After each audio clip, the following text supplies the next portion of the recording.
Hello, আসসালামু আলাইকুম। Welcome to Ahana's day dream blog.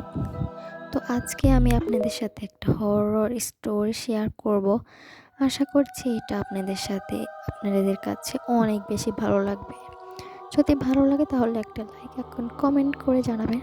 যদি আপনারা চান তাহলে আমি আরও হরর স্টোরি আপনাদের সাথে শেয়ার করব। তো ভিডিওটা আমি শুরু করছি। আশা করি আপনাদের কাছে অনেক বেশি ভালো লাগবে। তো সালটা হচ্ছে 2018 সাল। একটা মেয়ে, সে তার ফুপির বাড়ি গেছে। ফুপির বাড়ি হচ্ছে সিলেট, তার বাড়ি হচ্ছে নোয়াখালী। নোয়াখালী থেকে সিলেট গিয়েছে মানে সিলেট যে যাওয়ার সময় মানে তারা যেতে যেতে অনেক রাত হয়ে গেছে, 9টা-10টা বাজবে। তো তারা ওখানে গিয়ে ফ্রেশ হয়ে খাওয়া দাওয়া করে ঘুমিয়ে পড়েছে। তো তাদের ঘরটা ছিল টিন সেট ঘর যেহেতু, আর টিন সেট ঘরের বাথরুমগুলো একটু দূরেই হয়, মানে তো ওটা ছিল গ্রাম সাইডে। তো সে তার বাথরুমে যাবে, এখন সে বের হয়েছে।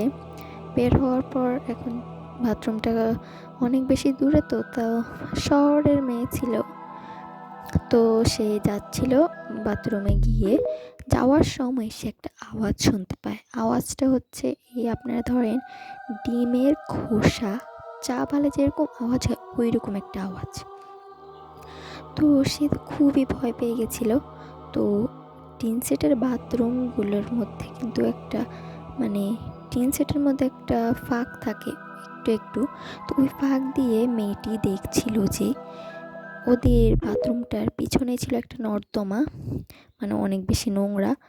তো আপনারা অনেকেই জানেন যে পিচাস যেগুলোকে বলা হয় সেগুলো হচ্ছে বেশি নোংরা জায়গায় থাকে। তো একটা মহিলা সাদা কাপড় পরা, তিনি হচ্ছে ওখানে বসে বসে ডিমের খোসা চাবাচ্ছিল। মানে গ্রাম সাইডে রান্না বান্না করে খোসা, মানে যত ধরনের ময়লা আছে সব কিন্তু নর্দমার মধ্যেই ফেলায়। তো ডিমের খোসা চাবাচ্ছিল। তখন তার ভাই ভাইজিকে খোঁজার জন্য তার ফুপি বের হয়েছিল। তখন তার ফুপি আওয়াজ করতে যাবে, তখন তার ফুপিকে সে ইশারা দিয়ে হাত দিয়ে বলল, ডাকলো। তখন সে ওদিকে এসে তার ফুপি যখন দেখলো এই অবস্থা, তখন তার ফুপি আস্তে ওকে নিয়ে ঘরে চলে গেল। তার এই ব্যাপারে আর কোনো কথা বললো না।